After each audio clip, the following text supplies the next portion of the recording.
Hey guys, what's up? So today I wanted to talk to you guys about something that I've kind of mentioned before, but I didn't really go into detail about.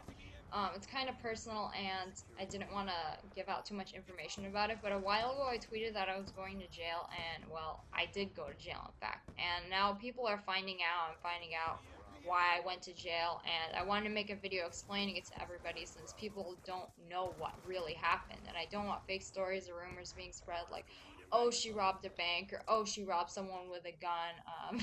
I'm really not that badass, and it's really not what you think, and it's just something really simple gone really, really, really wrong.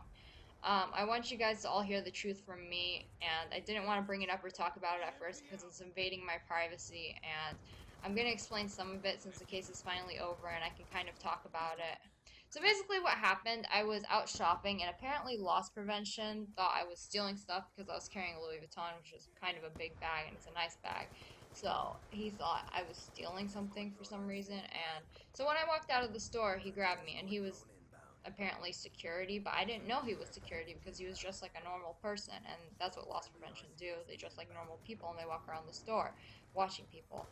And so he just grabbed me and I didn't know who he was, so I obviously resisted because I was like, what's going on? This 300 pound, 6'5" guy just grabbed me and asked for my bag. He was like, give me your bag. He didn't identify himself as security, and I didn't do anything wrong, so I was like, what the hell? Why are you grabbing me?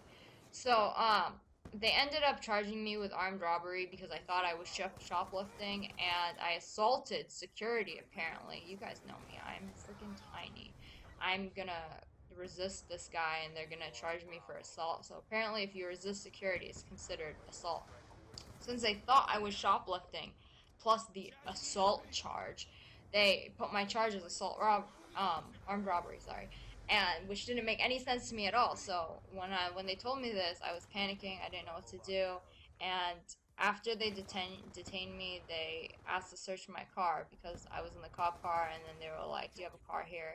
And I said, "Yeah," which was a mistake, but they saw my keys anyway, so they were like, "Maybe you stole something before." So they found my car in the parking lot. They were like, if you don't tell us which one it is, we're gonna find out anyway and check the cameras. So I just gave it to them. And at first, they actually asked me if they could search my car because they need your consent, a warrant, or probable cause, and they didn't have any of that. I declined the search, they didn't have a warrant, and I didn't steal anything, so they had no probable cause. And I said no at first, and they said okay. And then a few minutes later, they're like, we're gonna do it anyway. And they got backup. They got like 5 cop cars, I kid you not, 5, to search my car.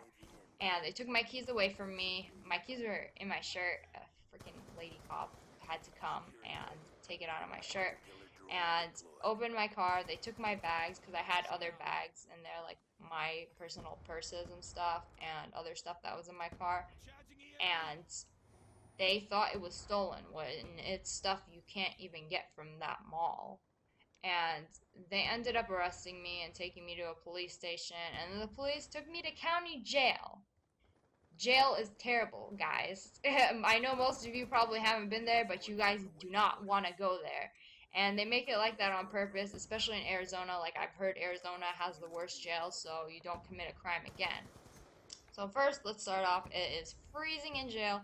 Mind you, I was wearing a skirt and a tank top, and you really can't do anything but sit in a room. At first, they put you in like cells with a bunch of other girls, probably like 10, 15 girls, and it's like freezing.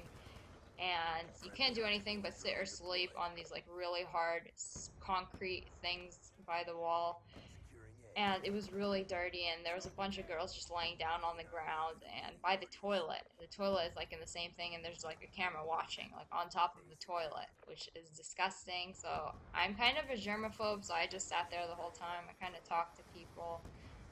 They brought us food. Food was disgusting. They give you like oranges, pieces of bread, and peanut butter. Oh my god, the peanut butter was the most disgusting thing I've ever tasted in my life. And I can't even eat most of the food because I'm allergic to wheat. I'm allergic to gluten, and most food has gluten and wheat, like bread and a ton of other stuff. But anyways, I'm gluten free. It's People call it a gluten-free diet, but it's not really a diet. Like, hey, I'm trying to lose weight. I can't digest gluten. So I barely ate anything for those 2 days I spent in jail. But I did meet a lot of people in jail. Surprisingly, they were really nice to me and helpful. And A lot of them were in jail for dumb things, which is unfortunate, and half of them probably weren't even guilty. Um, there's this one lady I met, she was a mom, and she told me about her kids, and she helped me make phone calls. And when we saw the judge the next day, we had to go to a judge after like 24 hours, and we would get our bail. He would tell us our bail, and if someone paid our bail, we could get out on bail and we could leave. So the woman that helped me, like the mom, her bail was $100, and she was calling people, and she couldn't get a hold of any of her kids. None of them had money to get the bail, and she finally got a hold of one of her sons, and she was like telling them to sell her TV, sell the fridge, sell whatever they have to get the money because they didn't have $100. Like, I know you guys might not believe that, but in Arizona there's a lot of poverty and homeless people, and it was really sad to see this. $100 is a lot to some people here in Arizona, and I didn't know how to work the phones in jail because they were confusing. I didn't know how to do collect calls, but she helped me, and I ended up getting a hold of my mom, and I asked my mom to bail me out. My bail was actually 5,000. Like, I think my bail was one of the highest out of my group, and my parents don't have that much money. So my mom had to go to my apartment, get my debit card, withdraw the money from my account, and I'm really surprised the bank actually let her do it. I think because I opened my bank account with her because it's like a college account or something. I don't even know. I opened it a long time ago. So they trusted her, and she ended up getting the money and bailing me out. And she got my dog from my apartment too because I have a puppy who was in a cage for 2 days without food or water. And that's like the only thing I could think about when I was in jail. It was really sad, like my poor baby, like he's just suffering. And it's really messed up how if you have a pet and you get arrested, what the hell is supposed to happen to the pet? I told my mom, and I told my mom too, that I was gonna take her out that day before I got arrested. So she was expecting like this fun day where I take her out to eat and stuff. And it just got really messed up. And I love my parents. I like doing stuff like that for them, and I'm really thankful they helped me out for this. But I did end up making it up to her. I took her out after I got out of jail. But anyways, so after I got bailed out, I had to wait another 24 hours before actually getting released because there was up to a 24-hour delay when you had to post your bail. And after I posted the bail, after they had to do my fingerprints again because they actually changed my charge from armed robbery, which was a felony, to a misdemeanor assault, which is great, but I still think I didn't do it, so I didn't do anything actually. So, but anyways, and felony is so much worse than a misdemeanor. But yeah, so after I got out of jail, sorry, this story is like kind of jumbled, but after I got out of jail, the girl, for $100 bail, like I got her info, and I actually bailed her out too. So I felt really good after that because it sucks because she had kids and they couldn't even bail her out and she had to sell things to do it. But yeah, so I'm glad I got to bail her out. And sorry, this is really, I can't really think right now.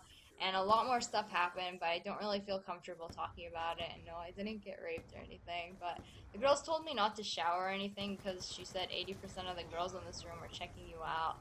And of course I didn't shower. I didn't even go to the bathroom. I think I went to the bathroom once because I got into a room where the camera wasn't directly on top of the bathroom. So, and I'm like paranoid about that stuff, like people watching me. And in the shower, I didn't shower at all. And I was in a room with like 100 other girls, and one would sit next to me and she would like stare and smile at me all night, which was kind of creepy. And I was just like, what are you looking at? And she's like, nothing. And then she would just like smile and stare at me. And the other girl was really nice too. Like, she shared her magazines with me and gave me some of her gummies. And she was in jail for getting framed, which is probably 10 times worse than anything. And I felt really bad for her.